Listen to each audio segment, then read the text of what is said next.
Complaint ఇచ్చిన వాళ్ళ గురించి ఒకసారి మాట్లాడు. ప్లీజ్. వాళ్ళు గూడా ఈ భూజాలోనే ఉంటారా? వాళ్ళు వాళ్ళు గూడా? కూడా భుజాల్లోనే ఉంటారు. వాళ్ళే మా ఇంటికొచ్చి స్వయంగా మీరు వైన్ షాప్ టెండర్స్ ఏస్తున్నారు గదండీ! నోటిఫికేషన్ పడింది గదండీ! మేము గూడా మీకు వైన్ షాప్ మీ గ్రూప్‌లో కలుస్తాము అని చెప్పి మనతో కలవటం జరిగింది. ఓకే. సో, మీరు 2024లో 29,00,000కు లడ్డు పాడారు గదా! కరెక్ట్ అండి. ఇప్పుడు 51 మొన్న పోయిన ఎగ్జాక్ట్‌లీ సంవత్సరం. Last year. మీరు అంత రిచ్చా? అంటే మీ అంత సార్ ఇక్కడ 50,00,000కి 29,00,000కి రిచ్ అనే దాంట్లో యేసుకుంటే అప్పుడు నా గ్రాఫ్ చాలా బాగుంది. ఓకే. నా పేరు మీద ఆంధ్రాలో, తెలంగాణలో కలిపి 7 వైన్ షాప్స్ ఉన్నాయి. ఓకే. నేనే లైసెన్సీని. నేను కట్టింది గూడా మై హోమ్ భుజాకి అమౌంట్ ఇచ్చింది గూడా చెక్ రూపంలోనే ఇచ్చాను. హ్మ్. 51 లాక్స్ కూడా చెక్ నా అకౌంట్ నుంచి మై హోమ్ భుజా అకౌంట్‌కి అమౌంట్ ఎళ్ళింది. అఫీషియల్‌గానే ఎళ్ళింది. నేను అది నా ఐటీ రిటర్న్స్‌లో కూడా మెన్షన్ చేసి చూపిచ్చాను. ఓకే. సార్. ఓకే. సో, అంటే వైన్ షాపుల వల్ల అంత ఆదాయం ఉంది ఇది దానివల్ల. వైన్ షాప్స్‌ల వల్లే వచ్చిన ఆదాయం అని కాదు సార్. నేను రియల్ ఎస్టేట్‌లో కూడా ఉన్నాను. ఖమ్మం అండ్ హైదరాబాద్‌లో గత 4 ఏళ్ల నుంచి రియల్ ఎస్టేట్‌లో కూడా ఫుల్ ఫ్లెడ్జ్‌గా ఉన్నాం. ఇప్పుడు మీరు సిల్వియా శ్రీనివాస్ రెడ్డా మీకు కంప్లైంట్ ఇచ్చింది? మీ మీద? కంప్లైంట్ ఇచ్చింది భుజాలో ఉంటున్న Sylvia Srinivas Reddy. Exactly sir. Okay. వాళ్ళ దగ్గర 31,00,000 మీరు తీసుకున్నారా? 31,00,000 మనకు వైన్ షాప్ టెండర్ల కోసం ఇచ్చింది వాస్తవమే. ఆ. ఆ 31,00,000లో 7,00,000 7 అప్లికేషన్స్ వాళ్ళయి. హ్మ్. ఆయన వాళ్ళ మిస్సెస్ పేరియి. హ్మ్. ఆమె పేరు మీదే మనం టెండర్లు వేసాము. ఆయన ఆక్షన్‌కి వచ్చారు. ఓకే. వచ్చి అది 31,00,000 వివరాలు చెప్తా వినండి సార్. హ్మ్. అందులో 7 అప్లికేషన్. ఒక అప్లికేషన్ ₹3,00,000, 7 × 3 21,00,000 గవర్నమెంట్‌కి వెళ్ళింది. అవును. ₹10,00,000 షాప్ ఓపెనింగ్ కోసం స్టాక్ కోసం ఇచ్చారు. ఓకే. షాప్ ఓపెనింగ్ స్టాక్ పెట్టాము, అన్నీ నడుస్తుంది, ఎంఆర్పి మంచిగా అమ్ముతున్నాం. చిట్టిబాబు గారు కంప్లీట్గా కల్తీ వ్యాపారానికి రాత్రే డబ్బులు సంపాదించాలి, అన్ని రకాలుగా నాకే వైన్స్ రావాలి అని రౌడీయిజంతో మా షాప్స్ కబ్జా ఆయన తీసుకున్నారు. కూడా మీ సిండికేట్‌లో మెంబరా? లేదండి, అతను సిండికేట్కి కానీ వైన్ షాప్కి కానీ సంబంధం ఉన్న వ్యక్తి కాదు. ఓకే. ఓకే. రైట్. పోనీ మీకు 6% ఇస్తాను అని డబ్బులు వసూలు చేసినట్టుగా వాళ్ళు కంప్లైంట్‌లో ఇచ్చారు. Exactly sir. చెప్పారా అది? ఎగ్జాక్ట్లీ మేము 6%గా ఇస్తున్నట్లు ఎక్కడా కూడా రాసి ఇవ్వలేదు, ఓరల్గా చెప్పలేదు. ఓకే. వాళ్ళతో మేము ఏ విధంగా సిండికేట్లో వాళ్ళు ఒక పర్సన్ అని చెప్పేసి ఆ. ఉన్నది, నేను ఆ పేపర్ కూడాను తమకు సబ్మిట్ చేయటం అయింది. నేను ఏ అగ్రిమెంట్లో వాళ్ళు ఏది కంప్లైంట్ ఇచ్చిన వ్యక్తులు ఇచ్చారు, నాకు అమౌంట్ ఇచ్చారు అనేది ఆ అగ్రిమెంట్లో 21 lakhs వైన్ షాప్ అప్లికేషన్కి ఇచ్చారు, హ్మ్. 10,00,000 స్టాక్ పెట్టుబడికి ఇచ్చారు అన్నది అగ్రిమెంట్. వాళ్ళు నేను కలిసి చేసుకొని సైన్ పెట్టిన అగ్రిమెంట్ తమకు సబ్మిట్ చేయడం కూడా జరిగింది. రైట్.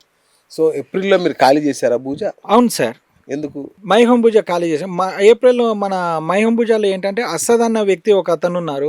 అతను మనం ఇంట్లో లేని టైంలో అన్‌అఫీషియల్ టైమింగ్‌లో మార్నింగ్ 6కి 7కి ఇంటికి రావటము, అది ఫ్యామిలీకి కొంచెం ఇబ్బంది కలిగియటము, నైట్ 11 అలా ఇంటికి రావటం కొంచెం మాకు ఇబ్బంది కలిగియడం జరిగింది. డబ్బుల విషయంలోనా? డబ్బుల విషయం కాదు సార్. అసద్‌కి నాకు ఎటువంటి ట్రాన్సాక్షన్స్ లేవు. హ్మ్. స్థానికులు కదా, నైబర్ కదా అని మనం ఉంటున్నాము. ఆ. కానీ కొద్దిగా ఆయన బిహేవియర్ మాకు ఇబ్బంది కలిగించినట్లుంది. దానివల్ల మేము భుజా ఖాళీ చేయాల్సిన పరిస్థితి వచ్చింది. వీళ్ళకి భయపడి కాదు.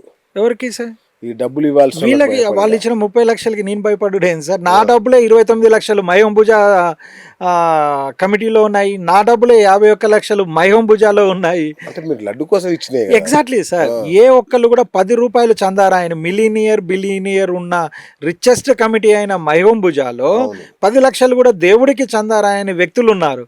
నేను హార్ట్ఫుల్గా ₹1,00,00,000 మై హోమ్ భుజాకి ఖర్చు పెట్టిన వ్యక్తి కదా సార్. హ్మ్. నేను ఎందుకు ఖాళీ చేయాల్సిన పరిస్థితి వస్తుంది? ఇప్పుడు ఆఫీస్ ఎందుకు ఖాళీ చేశారు మరి? ఎక్కడ సార్? ఆఫీస్ అక్కడ ఉందా, బయట ఉందా మీ ఆఫీస్? నా office Jubilee hills main road పెద్దమ్మ గుడి దగ్గర ఉంది. 8,200 SFTతో చాలా పెద్ద ఆఫీస్. అది కూడా ఖాళీ చేశారు. లేదు వర్కింగే. అది కూడా ఖాళీ చేశారని కదా వాళ్ళ కంప్లైంట్.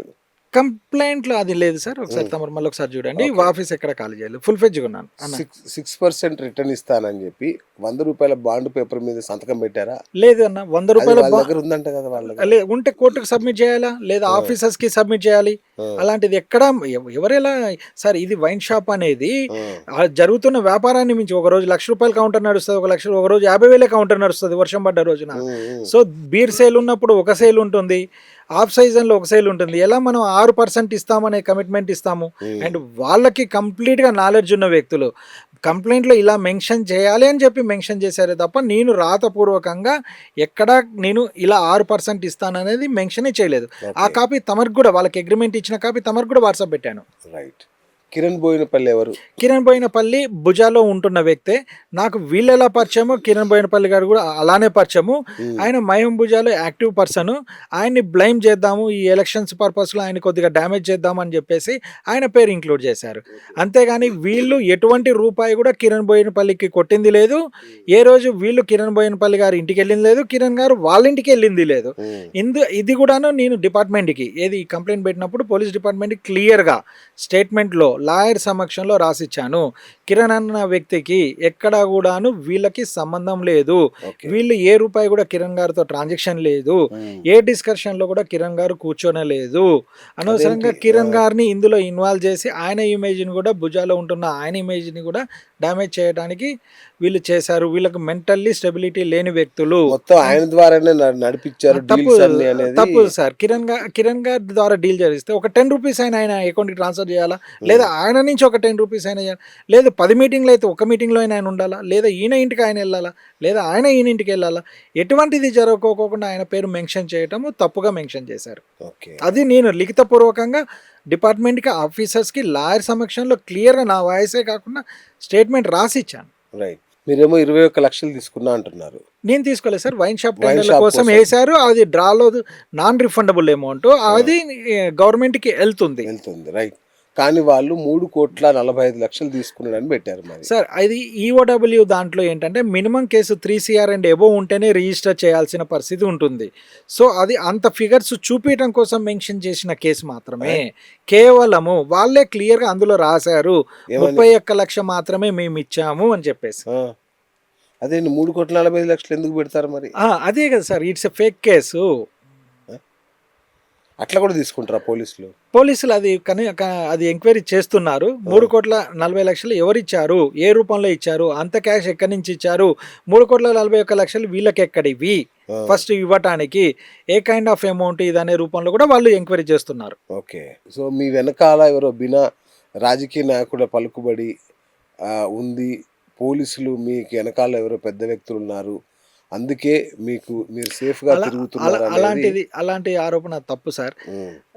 తప్పు చేస్తే ఏ పొలిటికల్ లీడర్ కూడా ఎంకరేజ్ చేయడు, ఏ పోలీస్ ఆఫీసర్ కూడా ఎంకరేజ్ చేయరు. ఫస్ట్ వాళ్ళే ఇది తప్పు అని చెప్తారు. నేను తప్పు చేయలేదు కాబట్టి ఈరోజు తమరి దగ్గరకి, అంత పెద్ద న్యూస్ ఛానల్ అయిన తమరి దగ్గరికి వచ్చి లైవ్ కూర్చొని ఉన్నాము అండ్ రికార్డులో కూడా కూర్చొని ఉన్నాము. తప్పు చేయాల్సిన అవసరం లేదు సార్. వ్యాపార రీత్యా జరుగుతున్న పరిణామాలు మా వైన్ షాప్స్ ఎమ్మెల్యే గారు అనుచరుడైన చిట్టిబాబు గారు తీసుకోకపోయి ఉంటే ఈ రోజు మేము ఇక్కడ కూర్చునే వాళ్ళం కూడా కాదు. అంటే ఈ కేసు దృష్టి మళ్లించడానికి చిట్టిబాబును ఇళ్ళకి లాక్కొచ్చారా అసలు? సార్ ఇది రియాలిటీ. తమరిది పెద్ద ఛానల్, తమరికి గ్రౌండ్ లెవెల్లో కొన్ని వందల మంది రిపోర్టర్స్ ఉన్నారు. మీరు చెక్ చేయండి, 24 జిల్లాలలో ఏ జిల్లాలోనైనా ఎంఆర్పి కన్నా ఎక్కువ రేటుకు అమ్ముతున్నారా? ఓన్లీ ఖమ్మం జిల్లాలో అమ్ముతున్నారు. ఫస్ట్ పాయింట్ అది చెక్ చేయండి. దానికి అందులో చిట్టిబాబు కనిసైగలో నడుస్తుందా అది చెక్ చేయండి. మన ఛానల్లోనే కాకుండా మిగతా ఛానల్లో పేపర్లలో వచ్చిన న్యూస్ కూడా తమరు చెక్ చేయండి. రైట్. సో మరి మీరు ఇంత జరుగుతుంటే ఓ ప్రెస్ మీట్ పెట్టి వివరణ ఇవ్వాల్సింది లేదండి. ప్రెస్ మీట్ పెట్టి ఇస్తున్నాను. ఈ లోపల ఏంటంటే press meet Somajiguda press club లో నేను పోయి క్లియర్ గా స్పష్టంగా కూర్చొని ఇచ్చిన కంప్లైంట్స్ అన్ని కూడా ప్రెస్ క్లబ్ లో చూపించి అండ్ నా మీద ఫేక్ SC/ST కేసు పెట్టినందుకు, చిట్టిబాబు గారు పెట్టించినందుకు, SC/ST కేసు పెట్టిన అతను కూడాను నాది తప్పుడు కేసు అయిందని లాయర్ సమక్షంలో రాసి సంతకం పెట్టినందుకు అది కూడా హైకోర్టుకి సబ్మిట్ చేశాము. ఇవన్నీ ప్రూఫ్స్ ఆధారాలతో సోమాజిగూడ ప్రెస్ క్లబ్ లో త్వరలోనే 2-3 రోజుల్లోనే వెళ్ళి కూర్చొని ఇస్తాను. తమరికి కూడా అప్డేట్ ఇస్తాను.